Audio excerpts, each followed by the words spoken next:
Our motivations are unbelievably interesting. I mean, I've been working on this for a few years, and I just find the topic still so amazingly engaging and interesting. So I want to tell you about that. The science is really surprising. The science is a little bit freaky, okay? We are not as endlessly manipulable and as predictable as you would think. There's a whole set of unbelievably interesting studies. I want to give you two that call into question this idea that if you reward something, you get more of the behavior you want. If you punish something, you get less of it. So let's go from London to the mean streets of Cambridge, Massachusetts, in the northeastern part of the United States. And let's talk about a study done at MIT, Massachusetts Institute of Technology. Here's what they did. They took a whole group of students, and they gave them a set of challenges. Things like memorizing strings of digits, solving word puzzles, other kinds of spatial puzzles, even physical tasks like throwing a ball through a hoop. Okay, they gave them these challenges, and they said to incentivize their performance, they gave them 3 levels of rewards. Okay? So if you did pretty well, you got a small monetary reward. If you did medium well, you got a medium monetary reward. And if you did really well, if you were one of the top performers, you got a large cash prize. Okay? We've seen this movie before. This is essentially a typical motivation scheme within organizations, right? We reward the very top performers. We ignore the low performers and the other folks kind of in the middle. Okay, you get a little bit. So what happens? They do the test. They have these incentives. Here's what they found out. 1, as long as the task involved only mechanical skill, bonuses worked as they would be expected. The higher the pay, the better the performance. Okay, that makes sense. But here's what happens. But once the task called for even rudimentary cognitive skill, a larger reward led to poorer performance. Now this is strange, right? A larger reward led to poorer performance? How can that possibly be? Now what's interesting about this is that these folks here who did this are all economists, 2 at MIT, 1 at the University of Chicago, 1 at Carnegie Mellon, okay, the top tier of the economics profession. And they're reaching this conclusion that seems contrary to what a lot of us learned in economics, which is that the higher the reward, the better the performance. And they're saying that once you get above rudimentary cognitive skill, it's the other way around. Which seems like this kind of, the idea that these rewards don't work that way seems vaguely left-wing and socialist, doesn't it? It's kind of this kind of weird socialist conspiracy. For those of you who have those conspiracy theories, I want to point out the notoriously left-wing socialist group that financed the research, the Federal Reserve Bank. So this is the mainstream of the mainstream coming to a conclusion that's quite surprising. Seems to defy the laws of behavioral physics. So this is strange. It's strange funny. So what do? They say, this is freaky. Let's go test it somewhere else. Maybe that $50 or $60 prize isn't sufficiently motivating for an MIT student, right? So let's go to a place where $50 is actually more significant relatively. Right? So let's take the experiment. We're going to go to Madurai, India, rural India, where $50, $60, whatever the number was, is actually a significant sum of money. So they replicated the experiment in India roughly as follows. Small rewards, the equivalent of 2 weeks' salary. Small performance, low performance, 2 weeks' salary. Medium performance, about a month's salary. High performance, about 2 months' salary. Okay, so those are real good incentives. Okay, so you're going to get a different result here. Well, what happened, though, was that the people offered the medium reward did no better than the people offered the small reward. But this time around, the people offered the top reward. They did worst of all. Higher incentives led to worse performance. What's interesting about this is that it actually isn't all that anomalous. This has been replicated over and over and over again by psychologists, by some extent by sociologists, and by economists, over and over and over again. For simple, straightforward tasks, those kinds of incentives, if you do this, then you get that, they're great. For tasks that are algorithmic, set of rules where you have to just follow along and get a right answer, if-then rewards, carrots and sticks, outstanding. But when the task gets more complicated, when it requires some conceptual, creative thinking, those kinds of motivators demonstrably don't work. In fact, money is a motivator at work, but in a slightly strange way. If you don't pay people enough, they won't be motivated. What's curious about, there's another paradox here, which is that the best use of money as a motivator is to pay people enough to take the issue of money off the table. Pay people enough so that they're not thinking about money and they're thinking about the work.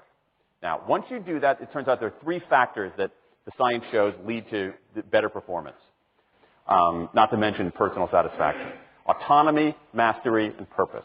Autonomy is our desire to be self-directed, to direct our own lives.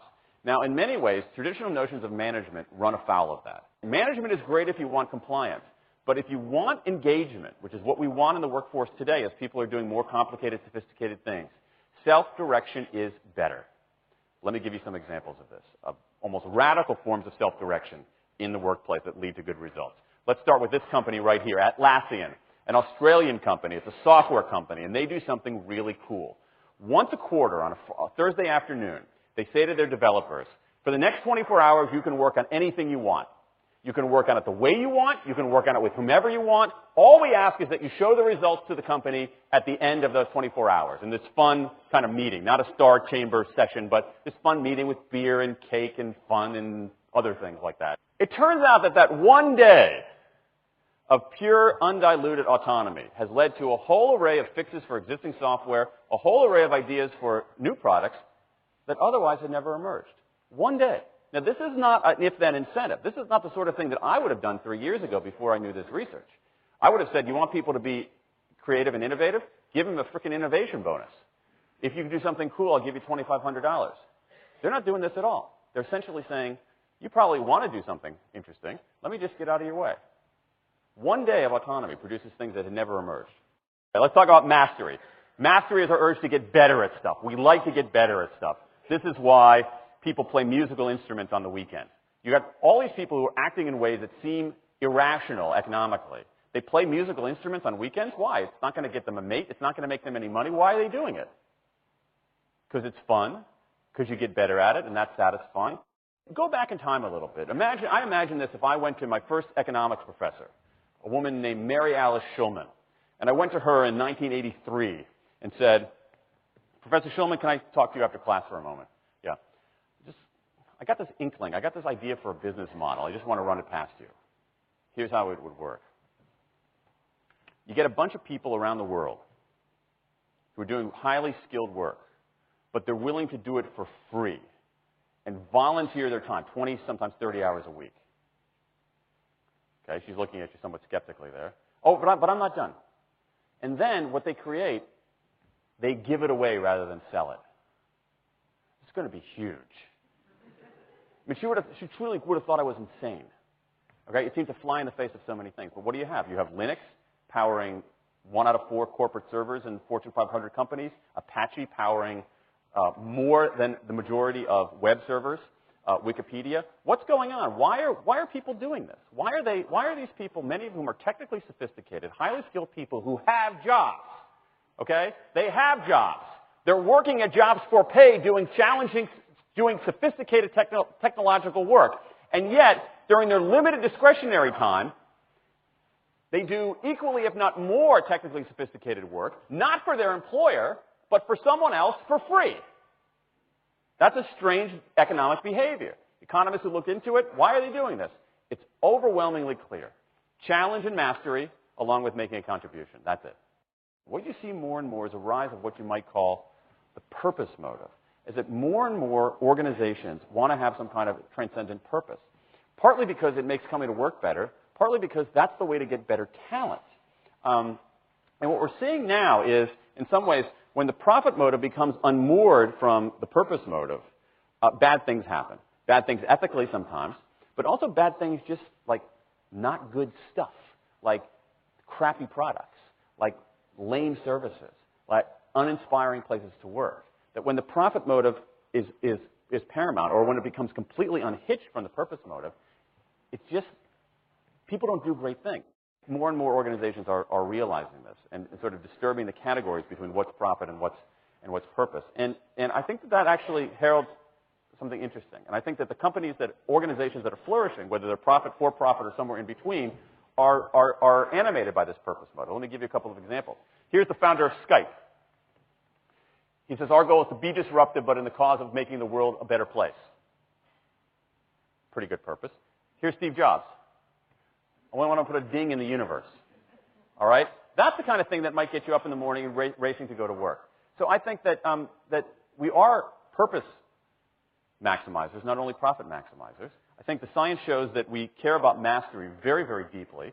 And the science shows that we want to be self-directed. And I think that the big takeaway here is that if we start treating people like people and not assuming that they're simply horses, slower, smaller, better smelling horses, if we get past this kind of ideology of carrots and sticks and look at the science, I think we can actually build organizations and work lives that make us better off, but I also think they have the promise to make our world just a little bit better.